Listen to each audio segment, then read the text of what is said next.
Hello guys, welcome back to our channel. ചെമ്പനീർ പൂവിൻ്റെ പുതിയ എപ്പിസോഡിലേക്ക് എല്ലാവർക്കും സ്വാഗതം. അപ്പോൾ ടി വിയിൽ വരുന്നതിന് മുന്നേ കഥ ചുരുക്കത്തിൽ അറിയാൻ ഈ ചാനൽ സബ്സ്ക്രൈബ് ചെയ്ത് സപ്പോർട്ട് ചെയ്യാം. അപ്പോൾ നമുക്ക് തുടങ്ങിയാലോ. അപ്പോൾ ഇന്നത്തെ എപ്പിസോഡ് എന്ന് വെച്ചിട്ടുണ്ടെങ്കിൽ, ഇന്നലെ കഴിഞ്ഞെടുത്തുനിന്ന് രേവതിയുടെ അമ്മയോട് പറയുന്ന സച്ചേട്ടനുണ്ടെങ്കിൽ വേറെ ആരെന്ത് പറഞ്ഞാലും എൻ്റെ സച്ചേട്ടൻ എൻ്റെ കൂടെ ഉണ്ടല്ലോ, അത് മതി എനിക്കെന്ന് പറയാണ്. അത് കഴിഞ്ഞ് കാണിക്കുന്നത് വർഷയുടെ ഡബിങ്സിനൊക്കെ കഴിഞ്ഞിട്ട് വർഷ പുറത്ത് വന്നിട്ട് സാറിനോട് പറയും, ഇത് കോമഡി ആണല്ലോ സാർ, 10 സീനിൽ പോലീസുകാരന് കണ്ടുപിടിക്കാൻ പറ്റാത്തത് ഒറ്റൊരു സീനിൽ നായികക്ക് കണ്ടുപിടിക്കാൻ പറ്റില്ല എന്ന് പറയും. അപ്പോൾ സാറ് പറയും, അതാണ് സീരിയൽ, സിനിമയിൽ നടൻ ചെയ്യുന്നത് സീരിയലിൽ നടൻ ചെയ്യുന്നു, അത്രയേ ഉള്ളൂ എന്ന് പറയും. എന്നിട്ട് ഓക്കെ ഞാൻ എന്നാൽ ഫുഡ് ഓർഡർ ചെയ്യട്ടെ എന്ന് പറഞ്ഞിട്ട് പുറത്തേക്ക് പോകും ഫുഡ് കഴിക്കണം. എന്നിട്ട് ശ്രീകാന്തിൻ്റെ ഹോട്ടലിൽ പറഞ്ഞാൽ നിനക്ക് പെട്ടെന്ന് തന്നെ കിട്ടുമല്ലോ എന്നൊക്കെ ഇങ്ങനെ പറയും. അങ്ങനെ പുറത്ത് പോയിട്ട് വർഷ ശ്രീകാന്തിൻ്റെ ഹോട്ടലിലേക്ക് വിളിക്കും. പക്ഷേ ശ്രീകാന്തിനെ വിളിക്കില്ല, എന്നിട്ട് വേറെ വിളിച്ചിട്ട് എന്നിട്ട് പറയും ഫുഡ് ഓർഡർ ചെയ്യാനെന്ന് പറയും. അപ്പോൾ എടുക്കുന്നവരോട് എന്തേ ശ്രീകാന്തിന് വേണോ, ശ്രീകാന്തിനോട് പറയണമെന്നൊക്കെ ചോദിക്കും. അപ്പോൾ വർഷ പറയും വേണ്ട, ഫുഡ് നിങ്ങൾ ഓർഡർ എടുത്താൽ മതി, എന്തിനാണ് ശ്രീകാന്തിനോട് പറയുന്നത്, ആര് എടുത്താലും എനിക്ക് കുഴപ്പമൊന്നുമില്ല, ഈ ഫുഡിങ് തന്നാൽ മതി എന്ന് പറയും. എന്നിട്ട് പറഞ്ഞോളൂ എന്ന് പറഞ്ഞിട്ട് മെക്സിക്കൻ ഫ്രൈഡ് റൈസ് പറയും, അത് മാത്രം മതി ഓക്കെ പറഞ്ഞിട്ട് ഫോൺ കട്ട് ചെയ്യും. ഫോൺ കട്ട് ചെയ്തപാട് ഇവൻ എന്ത് ചെയ്യും, ഓർഡർ എടുത്ത ആൾ ശ്രീകാന്തിൻ്റെ അടുത്ത് നേരെ പോകും. എന്നിട്ട് പറയും, നീ എത്രയും പെട്ടെന്ന് ഈ ഒരു ഡിഷ് ഉണ്ടാക്കിയേ പറ്റുള്ളൂ, അർജൻറ്റാണെന്ന് പറയും. അപ്പോൾ ശ്രീകാന്ത് ആദ്യം പറയും, എനിക്ക് പറ്റില്ല, എനിക്ക് വെയിറ്റ് ചെയ്യട്ടെ, എനിക്ക് വേറൊരു ഡിഷ് ഉണ്ടാക്കാനുണ്ട് എന്ന് പറയും.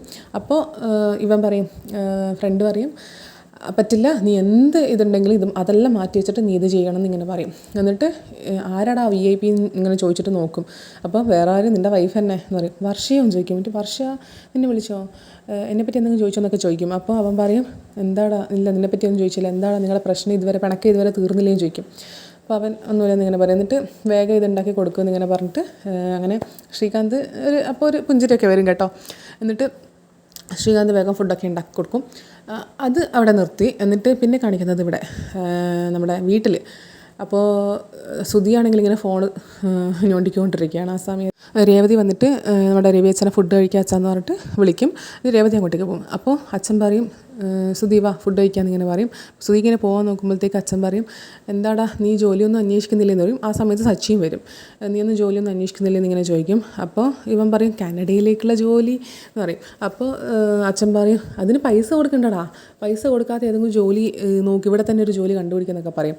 അപ്പോൾ ശ്രുതിയും വരും കേട്ടോ. അപ്പോൾ സച്ചി പറയും, അതിനെന്താ പൈസ അങ്ങ് മലേഷ്യയിൽ നിന്ന് ഇവൻ്റെ അമ്മായി അച്ഛൻ അയച്ചു കൊടുക്കില്ലേന്ന് ഇങ്ങനെ പറയും ആക്കിയിട്ട്. അപ്പോൾ അച്ഛൻ വരും എന്ന് പറഞ്ഞിട്ട് അച്ഛനും വന്നില്ല, അമ്മയും വന്നില്ല. ഇപ്പോൾ പാർലറേട്ടെത്തി പൈസ വരും എന്ന് പറഞ്ഞിട്ട് പൈസയും വരില്ല, ഒരു ആനമുട്ടയും വരില്ല ഇങ്ങനെ പറയാണ്. ശ്രുതി ഇങ്ങനെ അങ്കിൾ എന്ന് വിളിക്കും. അപ്പോൾ പ്രൊമോയിൽ കണ്ട പോലെ തന്നെ അങ്കിൾ എന്ന് പറഞ്ഞിട്ട് നമ്മുടെ സച്ചി ഇങ്ങനെ കളിയാക്കും. അങ്കിൾ ഞങ്ങളെക്കുറിച്ചൊന്നും പറയല്ലേ എന്ന് പറ. അപ്പോൾ സച്ചി പറയും, ഇങ്ങനെയല്ലേ നീ പറയാൻ പറഞ്ഞത്, വേറെ എന്താ നീ പറയുക, ഇതൊക്കെയല്ലേ നീ പറയുള്ളൂ എന്ന് പറയും. എന്നിട്ട് അപ്പോൾ വീണ്ടും പറയും അങ്കിൾ എന്നിങ്ങനെ പറയും. ഇവൻ വെറുതെ കളിയാക്കൊണ്ടിരിക്കാമെന്ന് പറയും ശ്രുതി. അപ്പോൾ രവിയച്ഛൻ പറയും, സച്ചി മതിയാക്കടാന്ന് പറയും. സച്ചി പറയും, ഞാൻ വിട്ടു, എനിക്ക് വിശക്കുന്നു, ഞാൻ കഴിക്കാൻ പോകുമെന്ന് പറഞ്ഞിട്ട് സച്ചി അങ്ങോട്ട് കഴിക്കാൻ പോകും. അച്ഛനും വാന്ന് പറഞ്ഞിട്ട് പോകും. എന്നിട്ട് നമ്മുടെ ശ്രുതി ഇങ്ങനെ ഞാൻ വരുന്നില്ല എന്നിട്ട് ഇങ്ങനെ നിൽക്കുകയാണ്. അപ്പോൾ ശ്രുതി പറയും, വാ ഇങ്ങ് വാ, ഇങ്ങനെ പറഞ്ഞാൽ ഇങ്ങനെ ഭക്ഷണം ഇറങ്ങാന്നൊക്കെ ഇങ്ങനെ ശ്രുതി പറയുന്നുണ്ട്. എന്നിട്ട് അങ്ങനെ എല്ലാവരും കൂടെ ഭക്ഷണം കഴിക്കാൻ വേണ്ടി പോകും. അപ്പോൾ ചന്ദ്രയില്ലേന്ന് ഇങ്ങനെ ചോദിക്കും, അമ്മേനെ വിളിച്ചില്ലേന്ന് ചോദിക്കും. അപ്പോൾ രേവതി പറയും, അമ്മേനെ വിളിച്ചു, അമ്മക്ക് കഴിക്കാൻ മനസ്സിലായെന്നാണ് പറഞ്ഞതെന്ന് പറയും. അപ്പോൾ അത് ഇവള് വിളിച്ചുകൊണ്ടായിരിക്കും എന്ന് സച്ചി പറയും. അപ്പോഴത്തേക്കും ചന്ദ്രേനെ വിളിക്കും രവിയച്ഛൻ. എന്നിട്ട് ചന്ദ്ര ഇങ്ങനെ റൂമിൽ നിന്ന് ഇറങ്ങി വരും. അപ്പോൾ എന്തേ ഫുഡ് കഴിക്കേണ്ടതെന്ന് അറിയും. ഇവള് വിളിച്ചാൽ നിനക്ക് എന്താ ഫുഡ് കഴിക്കാൻ വന്നൂടെ ഇങ്ങനെ ചോദിക്കും. അപ്പോൾ നമ്മുടെ ചന്ദ്രമതി പറയും, ഇവള് വിളിക്കുമ്പോഴത്തേക്ക് വരാൻ ഇവളാരാ യജമാനെത്തിയോ എന്നിങ്ങനെ പറയും.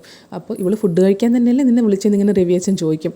എന്നിട്ട് എനിക്ക് വേണ്ട, ഫുഡ് വേണ്ടാന്ന് ഇങ്ങനെ പറയും. അപ്പോൾ രവിയച്ഛൻ ചോദിക്കുന്നത്, എനിക്ക് വിശക്കുന്നില്ലേന്ന് ചോദിക്കും. അപ്പോൾ ചന്ദ്രമതി പറയും, എനിക്ക് വിശക്കുന്നുണ്ടെങ്കിലും വിശക്കുന്നില്ലെങ്കിലും എനിക്ക് ഫുഡ് വേണ്ടാന്ന് പറയും.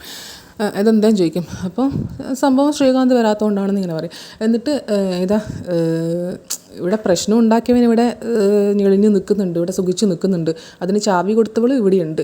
ഇപ്പം നിങ്ങളെ മകൻ, ഇവൾ തലയണ മന്ത്രം ഓതി കൊടുക്കുന്നുണ്ടാവും, ഇപ്പം നിങ്ങളെ മകൻ ഇവൾ പറയുന്നതല്ലേ കേൾക്കുള്ളൂ, അവിടെ എന്താണോ ഓതുന്നത് അതുപോലെയല്ലേ അവൻ ചെയ്യുള്ളൂ എന്നൊക്കെ പറയാണ്. എന്നിട്ട് ഇങ്ങനെ രേവതിയും സച്ചി ഇങ്ങനെ കുറച്ചൊരു ഇത് പറയും. അപ്പോൾ രേവതി പറയും, അമ്മേ ഞാൻ തലയണ മന്ത്രമൊന്നും ഓതി കൊടുത്തിട്ടൊന്നുമില്ല, അവിടെ എന്താ സംഭവിച്ചതെന്നൊക്കെ അമ്മക്കറിയാലോ എന്നൊക്കെ പറയാം. അപ്പോൾ ചന്ദ്രാവതി പറയും, ഒക്കെ എനിക്കറിയാം, നീയാണ് എല്ലാത്തിനും, എല്ലാ പ്രശ്നങ്ങൾക്കും നീയാ കാരണം, എൻ്റെ മോളും ഇങ്ങോട്ടേക്ക് വരാത്തതിന്, എൻ്റെ മോൻ ഇങ്ങോട്ടേക്ക് വരാത്തതിന് നീ അറ്റത്ത് കാരണം എന്നൊക്കെ ഇങ്ങനെ പറയും. ഇവരിവിടെ നിൽക്കുന്നു, എൻ്റെ മോൻ പുറത്താണ് നിൽക്കുന്നതെന്നൊക്കെ ഇങ്ങനെ പറയും. അപ്പോൾ നമ്മുടെ രവിയച്ഛൻ ചോദിക്കും, ഇവളെന്ത് തെറ്റാ ചെയ്തേ എന്നിങ്ങനെ ചോദിക്കും. അപ്പോൾ ശ്രുതി പറയും അമ്മ എന്തിനിങ്ങനെ വിഷമിക്കുന്നത്, അവൻ പൈസയുള്ള വീട്ടിലാണ് നിൽക്കുന്നത്, പൈസക്കാരൻ്റെ വീട്ടിലാണ് നിൽക്കുന്നത്, അവൻ അവിടെ സുഖിച്ച് ജീവിക്കുന്നുണ്ട്, അവൻ ഒരു കുറവും ഉണ്ടാവില്ല, അമ്മ വെറുതെ പട്ടിണി കിടക്കണ്ട അവന് വേണ്ടിയിട്ട്, അവൻ അതൊന്നും ചിന്തിക്കുന്നതിന് ഉണ്ടാവില്ല, വെറുതെ എന്തിനാ അമ്മ ഇതാകുന്നതെന്ന് പറഞ്ഞിട്ട് അവനിങ്ങനെ പറയും. അപ്പോൾ ചന്ദ്രമതി പറയും നിനക്കൊന്നും അത് പറഞ്ഞാൽ മനസ്സിലാവില്ലടാ, ഒരു അമ്മേൻ്റെ വിഷമം, ഒരു മോൻ പിരിഞ്ഞിരിക്കുന്ന വിഷമം ഒരു അമ്മയ്ക്കേ മനസ്സിലാവും, അല്ലാതെ എനിക്ക് പറഞ്ഞാലൊന്നും മനസ്സിലാവുന്നില്ല, എനിക്ക് എന്തായാലും ഫുഡ് വേണ്ടെന്നുള്ള രീതിയിൽ സംസാരിക്കും. അപ്പോൾ നമ്മുടെ സച്ചി പറയും ഇത് മോൻ ശ്രീകാന്ത് വരാത്തതിൻ്റെ ഉള്ള വിഷമമൊന്നുമല്ല, അവൾ വരാത്തുള്ള പൈസക്കാരി പെണ്ണ് വരാത്തതിനുള്ള പ്രശ്നമെന്ന് പറയും. അപ്പോൾ ആദ്യം അമ്മ പൗഡർ ഏട്ടത്തിയുടെ പിന്നാലെ നടന്നു, പൈസ കിട്ടും മലേഷ്യയിൽ നിന്ന് എന്തെങ്കിലുമൊക്കെ വരുന്നൊക്കെ വിചാരിച്ചിട്ട് അമ്മ പിന്നാലെ നടന്നു. പക്ഷേ അവിടെ നിന്നൊന്നും കിട്ടിയില്ല, ആനമുട്ട പോലും ഒരു കോഴിമുട്ട പോലും കിട്ടിയില്ല എന്ന് പറയും. ഇപ്പം നമ്മുടെ ശ്രീകാന്തിൻ്റെ ഭാര്യയാണ് അള്ളി പിടിച്ചു നിൽക്കുന്നത്, പൈസ കണ്ടിട്ട് പിടിച്ചു നിൽക്കുന്നത്. അവൾ പോയാൽ പിന്നെ പൈസ വരില്ലല്ലോ, അവളെ കയ്യിൽ നിന്ന് എന്തെങ്കിലുമൊക്കെ മേടിച്ച് പറ്റി നിൽക്കാനാണ് അമ്മേൻ്റെ ആ ഒരു ഇത്, അതുകൊണ്ടാണ് അവൾ വരാത്തതിലാണ് അമ്മക്ക് വിഷമമല്ല, അത് ശ്രീകാന്ത് വരാത്തതല്ല എന്നൊക്കെ ഇങ്ങനെ പറയും. അപ്പോൾ ചന്ദ്രമതി പറയും ഇവൻ പറയുന്നത് കേട്ടോ എന്നൊക്കെ ഇങ്ങനെ പറഞ്ഞിട്ട്, ഒരു അമ്മയ്ക്ക് അത് മനസ്സിലാവും, നിങ്ങൾക്കൊന്നും പറഞ്ഞാൽ മനസ്സിലാവില്ല എന്നൊക്കെ ഇങ്ങനെ പറയും. അപ്പോൾ രേവതി പറയും അമ്മ വെറുതെ ശ്രീകാന്ത് 2-3 ദിവസം കഴിയുമ്പോൾ ശ്രീകാന്ത് ഇങ്ങോട്ടേക്ക് തന്നെ വരും, അവൻ്റെ വീടായത്, അവൻ അങ്ങനെ മാറി നിൽക്കാനൊന്നും പറ്റില്ല, 2-3 ദിവസം കഴിയുമ്പോൾ അവൻ ഇങ്ങ് വരും. പക്ഷേ അമ്മ ഇങ്ങനെ വെറുതെ തിന്നാണ്ടും കുടിക്കാണ്ട് നിന്നിട്ട് വെറുതെ പട്ടിണി കിടന്നിട്ട് ഓരോ അസുഖം വരുത്തി വെക്കണ്ടെന്ന് പറയും. അപ്പോൾ ചന്ദ്രമതി പറയും അതിനൊന്നും നിനക്ക് സന്തോഷമല്ലേ ആവുള്ളൂ, എനിക്ക് തിന്നാണ്ട് നിന്ന് എന്തെങ്കിലുമൊക്കെ വന്നു കഴിഞ്ഞാൽ നിനക്ക് സന്തോഷമല്ലേ, അങ്ങനെ അങ്ങ് പോയി കഴിഞ്ഞാൽ നിനക്ക് സന്തോഷമല്ലേ ആവുള്ളൂ, നീ അന്ന് പടക്കം പൊട്ടിക്കും എന്നൊക്കെ പറയും. അപ്പോൾ നമ്മുടെ രേവതി പറയും അമ്മ വെറുതെ ഇല്ലാത്തതൊന്നും ഓരോന്നൊന്നും പറയുമൊന്നും വേണ്ട എന്നൊക്കെ ഇങ്ങനെ പറയും. എന്നിട്ട് ഫുഡ് കഴിക്കുന്നില്ല എന്നുള്ള ഒറ്റ തീരുമാനത്തിലായിരിക്കും നമ്മുടെ ചന്ദ്രമതിൻ്റെ അവിടെ പോയിട്ടിരിക്കും.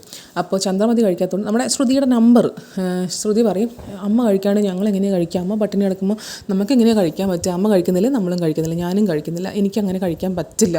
അപ്പം നമ്മുടെ ശ്രുതിക്കാണെങ്കിൽ അന്ന് പിടിക്കുന്നില്ല കേട്ടോ, നമ്മളെങ്ങനെ കഴിക്കാണ്ട് അവൻ്റെ ഒരു കോമഡി ടൈപ്പ് ഉണ്ടല്ലോ, എനിക്കാണെങ്കിൽ വിശന്നിട്ട് എനിക്കറിയില്ല എനിക്ക് വിശപ്പിൻ്റെ അസുഖം ഉണ്ടെന്ന്, എനിക്ക് അങ്ങനെ വിശപ്പ് സഹിക്കാൻ പറ്റില്ല എന്ന് എനിക്കറിയില്ല ശ്രുതി എന്നൊക്കെ പറയും. ശ്രുതിയാണെങ്കിൽ ഇല്ല കഴിക്കില്ല എന്നുള്ള രീതിയിൽ തന്നെ. എന്നിട്ട് അപ്പോൾ നമ്മുടെ സച്ചിക്ക് കാര്യം മനസ്സിലാവും കേട്ടോ, ഇവള് സോപ്പിടലാണ്. അപ്പം സച്ചി പറയുകയും ചെയ്യും സോപ്പ് രേവതി ഒരു സോപ്പ് എടുത്തിട്ട് ഇങ്ങനെ എൻ്റെ പൗഡർ ഇടത്തിൻ്റെ കയ്യിൽ കൊടുക്കുക, നല്ലോണം പതപ്പിക്കട്ടെ എന്നിങ്ങനെ പറയും. എന്നിട്ട് സ്നേഹം കൊണ്ടാണ് ഈ സച്ചിക്കാണെങ്കിൽ സ്നേഹമില്ല, അമ്മ ഫുഡ് കഴിക്കുക ആൻറ്റി ഫുഡ് കഴിക്കാൻ തന്നെ ഇവനൊന്നുമില്ല, നമുക്കങ്ങനെയല്ല, എനിക്ക് വിഷമമുണ്ട് എന്നൊക്കെ ഇങ്ങനെ പറയും. എന്നിട്ട് നമ്മുടെ രവീശൻ പറയും ശ്രുതിക്ക് മാത്രമല്ല സ്നേഹമുള്ളത്, നമുക്കെല്ലാവർക്കും സ്നേഹമുണ്ട്, ഇവളോ വാശി പിടിച്ചിട്ട് ഫുഡ് കഴിക്കാണ്ടിരിക്കുന്നത്, നിങ്ങളെന്ത് കണ്ടിട്ടാണ് ഫുഡ് കഴിക്കാണ്ടിരിക്കുന്നതെന്ന് പറയും. അപ്പോൾ ശ്രുതി ഇങ്ങനെ പറയും നമ്മളെങ്ങനെ ഫുഡ് കഴിക്കാൻ ആൻറ്റി ഫുഡ് കഴിക്കാൻ അങ്ങനെയൊക്കെ പറയും. പക്ഷേ എങ്കിൽ ശ്രുതി ഇങ്ങനെ പറയും അമ്മ ഫുഡ് കഴിക്കാം, അമ്മ കഴിച്ചാലേ എനിക്ക് കഴിക്കാൻ പറ്റും, അമ്മയെ കഴിക്കുന്നൊക്കെ പറയും. അവൻ്റെ കുറച്ച് കോമഡിയൊക്കെ ഉണ്ട്, കഴിക്ക് വിശക്കുന്നൊക്കെ പറഞ്ഞിട്ടുള്ളൊരു കളിയൊക്കെ ഉണ്ട്, നല്ല രസമുണ്ട് കാണാൻ വേണ്ടിയിട്ട്. ശ്രുതിയാണെങ്കിൽ അതിനോട്ട് വിടുകയില്ല. അപ്പോൾ നമ്മുടെ രവിയച്ഛനാണെങ്കിൽ കടുത്ത തീരുമാനം എടുക്കും, ഇവള് കഴിച്ചാൽ എനിക്കും ഫുഡ് വേണ്ട, ഇവള് കഴിച്ചാലേ ഞാനും കഴിക്കും എന്നുള്ള രീതിയിൽ രവിയച്ഛൻ പറയും. അപ്പോൾ നമ്മുടെ സച്ചി ആകെ ഡൗൺ ആവും. അപ്പോൾ രേവതി പറയും ഇങ്ങനെ എല്ലാവരും ഫുഡ് കഴിക്കില്ല എന്ന് പറഞ്ഞിട്ട് നിന്ന് കഴിഞ്ഞാൽ എങ്ങനെ ശരിയാവും, എല്ലാവർക്കും ഓരോരോ അസുഖം വരാനാണോ, ശ്രീകാന്ത് ഇങ്ങ് എത്തിക്കോളും, നിങ്ങളെല്ലാവരും മതിയാക്കിയിട്ട് ഫുഡ് കഴിക്കാൻ വന്നൊക്കെ പറയും. അപ്പോൾ സച്ചി ഇങ്ങനെ അച്ഛൻ ഫുഡ് കഴിക്കുന്നൊക്കെ പറയും, അമ്മ ഫുഡ് കഴിക്കാത്തതുകൊണ്ടല്ലേ അച്ഛൻ കഴിക്കാത്ത അമ്മ. അപ്പോൾ രേവതി പറയും അമ്മ കഴിക്കുന്നില്ലല്ലോ ഇങ്ങനെ പറയും. എന്നിട്ട് രവിയച്ഛൻ പറയും ഇവള് ഫുഡ് കഴിച്ചാൽ ഞാൻ കഴിക്കുമെന്നിങ്ങനെ പറയും. എന്നിട്ട് അപ്പോൾ സച്ചി പറയും ഓക്കെ എന്നാൽ പിന്നെ ഇവിടെ എന്താ കറിയും ചോദിക്കും രേവതിയോട്. അപ്പോൾ രേവതി പപ്പായ കറി എന്ന് പറയും. അപ്പോൾ സച്ചി പറയും അതുകൊണ്ടാണ് അമ്മ കഴിക്കാത്തത്, വേറെ വല്ലതും ആക്കുക, അപ്പോൾ അമ്മ കഴിക്കുന്നൊക്കെ പറയും. അപ്പോൾ ചന്ദ്രമതി പറയും എനിക്ക് എന്തെന്നായാലും വേണ്ട, എന്തുണ്ടെങ്കിലും എനിക്ക് വേണ്ടി ആരും കഷ്ടപ്പെട്ടുണ്ടാക്കുമൊന്നും വേണ്ട, എനിക്കൊന്നും വേണ്ട എന്നിങ്ങനെ പറയും. അപ്പോൾ സച്ചി പറയും എന്നാൽ പിന്നെ നിങ്ങളെല്ലാവരും കൂടെ. സച്ചി എന്നിട്ട് ശ്രീകാന്തിനെ കണ്ട വിവരവും അവൻ ഭാര്യ വീട്ടിലെല്ലാം നിൽക്കുന്നു, അവിടെ ഒരു റൂമിലാണ് നിൽക്കുന്നത് എന്നുള്ള വിവരമൊക്കെ സച്ചി പറയും. അവൻ എന്തായാലും ഇങ്ങോട്ടേക്ക് വന്നോളൂ എന്നൊക്കെ ഇങ്ങനെ പറയും. അപ്പോൾ അത് കേട്ടപ്പോൾ ചന്ദ്രമതിക്ക് വീണ്ടും വിഷമം കൂടും. എന്നിട്ട് സച്ചി പറയും നിങ്ങളെല്ലാവരും ഇങ്ങനെ ഇരിക്കുന്നില്ല, മുഖത്തോട് മുഖം നോക്കിയിരുന്നു, ഞാൻ പോകുന്നതെന്ന് പറഞ്ഞിട്ട് സച്ചി അങ്ങോട്ടേക്ക് പോകും, കഴിക്കാതെ തന്നെ പോകും. എന്നിട്ട് കണ്ടോ അവൻ വീടൊന്നും ഇല്ലാത്ത പോലെ ഒരു റൂമിലാണ് നിൽക്കുന്നതെന്ന് ചന്ദ്രമതി ഇങ്ങനെ വിഷമിച്ചിട്ട് പറയും. എന്നിട്ട് അതവിടെ കഴിയും. പിന്നെ കാണിക്കുന്നത് നമ്മുടെ വർഷയ്ക്ക് ഫുഡുമായിട്ട് ശ്രീകാന്ത് അവിടെ എത്തിയിട്ടുണ്ട്. വർഷയുടെ ഡബ്ബിങ് കഴിഞ്ഞ് പുറത്ത് വരുമ്പോൾ ശ്രീകാന്ത് അവിടെ ഉണ്ടാവും. അപ്പോൾ ഞാൻ ഫുഡേ ഓർഡർ ചെയ്തിട്ടുള്ളൂ, ഷെഫിനെ ഓർഡർ ചെയ്തിട്ടില്ല എന്നിങ്ങനെ ശ്രീകാന്ത് പറയും. ശ്രീകാന്ത് എന്താ ഇവിടെയും ചോദിക്കും. അപ്പോൾ ഫുഡ് കൊണ്ട് വന്നതാണെന്ന് ഇങ്ങനെ പറയും. അപ്പോൾ ഫുഡേ ഓർഡർ ചെയ്തിട്ടുള്ളൂ, ഷെഫിനെ ഓർഡർ ചെയ്തിട്ടില്ലെന്ന് വർഷ പറയും. അപ്പോൾ നീ എന്താ കളിയാക്കുവാണോ എന്നിങ്ങനെ ചോദിക്കും. നിനക്ക് വിശക്കുന്നില്ല, നീ ഫുഡ് കഴിക്കുന്ന ഇങ്ങനെ ശ്രീകാന്ത് പറഞ്ഞിട്ട് ഇങ്ങനെ എടുത്തു കൊടുക്കും. അതൊക്കെ ഞാൻ ചെയ്തോളാം എന്നൊക്കെ ഇങ്ങനെ പറയും. എന്നിട്ട് അപ്പോൾ ഞാൻ വരാൻ വേണ്ടിയിട്ടല്ലേ എൻ്റെ ഹോട്ടലിൽ തന്നെ ഫുഡ് ഓർഡർ ചെയ്തതെന്ന് പറയും. അപ്പോൾ വർഷയും പറയും നീ കൊണ്ടുതരുന്നത് എനിക്കറിയാം, അതുകൊണ്ടാണ് ഓർഡർ ചെയ്തത്. അവർ തമ്മിലുള്ള പ്രശ്നം സോൾവ് ആവും. എന്നിട്ട് നിൻ്റെ തീരുമാനം എന്താണെന്ന് ചോദിക്കും, വീട്ടിൽ വരുന്നതിൻ്റെ തീരുമാനം. അപ്പോൾ വർഷ പറയും ഞാൻ ഡബ്ബിങ് കഴിഞ്ഞ് വീട്ടിലേക്ക് അല്ലാതെ പിന്നെ കാട്ടിലേക്കാണോ പോകുമെന്ന് ചോദിക്കും. അപ്പോൾ ശ്രീകാന്ത് പറയും വർഷ നീ തമാശ വിട്, എൻ്റെ വീട്ടിലേക്ക് പോകുന്ന കാര്യം ഞാൻ പറഞ്ഞത് എങ്ങനെയാണ് ചോദിക്കും. അപ്പോൾ വർഷ ഇങ്ങനെ പറയും എന്നെ ഏട്ടൻ വന്ന് കണ്ടിരുന്നു, സച്ചിയേട്ടനും അച്ഛനും എല്ലാവർക്കും വിഷമമുണ്ടെന്നൊക്കെ പറയും. എന്നിട്ട് നിൻ്റെ ഏട്ടൻ വന്ന് കണ്ടിരുന്നു, നിൻ്റെ ഏട്ടന് വിഷമമുണ്ടോ എന്നൊക്കെ പറയും. എന്നിട്ട് എന്താ സംസാരിച്ചതെന്ന് ചോദിക്കും വർഷ. അപ്പോൾ പറയും അന്നത്തെ സംഭവത്തിനെക്കുറിച്ച് ഫീൽ ചെയ്ത് സംസാരിച്ചു എന്നിങ്ങനെ പറയും. നല്ല വിഷമമുണ്ടെന്നൊക്കെ ഇങ്ങനെ പറയും. അപ്പോൾ വർഷ പറയും എന്നെയും അപ്പോൾ നിന്നോട് മാത്രം ഫീൽ ചെയ്ത് സംസാരിച്ചാൽ മതിയെന്ന് ചോദിച്ചു വർഷ. അപ്പോൾ പിന്നെന്താ വേണ്ട, നിൻ്റെ വീട്ടിൽ വന്നിട്ട് നിന്നോട് സംസാരിക്കണമെന്ന് ചോദിക്കും. അപ്പോൾ എന്നോടും സംസാരിച്ചിരുന്നു എന്ന് പറയും. അപ്പോൾ ശ്രീകാന്ത് ചോദിക്കും ആരെയും സച്ചിയേട്ടനോന്ന് ചോദിക്കും. അപ്പോൾ അല്ല രേവതി ഏട്ടത്തിന്ന് ഇങ്ങനെ പറയും, ചേച്ചിന്ന് ഇങ്ങനെ പറയും. അപ്പോൾ എന്താ സംസാരിച്ചെന്ന് ചോദിക്കും. അപ്പോൾ അന്നത്തെ സംഭവത്തിനെക്കുറിച്ച് വിഷമമായിട്ട് പറഞ്ഞു, പിന്നെ കുറച്ച് കാര്യങ്ങളൊക്കെ മനസ്സിലാക്കി തന്നു എന്ന് പറയും. അപ്പോൾ ശ്രീകാന്ത് ചോദിക്കും എന്നിട്ട് മനസ്സിലായോ എനിക്കെന്ന് പറയും. മനസ്സിലാതിരിക്കാൻ ഞാൻ എന്താ പൊട്ടിയോ എന്നിങ്ങനെ ചോദിക്കും. എന്നിട്ട് ആ പ്രശ്നമൊക്കെ അങ്ങോട്ട് സോൾവ് ആകും കേട്ടോ. എന്നിട്ട് രണ്ടാളും കൂടെ ഒരുമിച്ച് നിന്ന് ഫുഡൊക്കെ കഴിച്ചിട്ട് ആ പ്രശ്നം അങ്ങ് സോൾവ് ആകും. അപ്പോൾ ഇന്നത്തെ എപ്പിസോഡ് അത്രയേ ഉള്ളൂ. Thank you so much.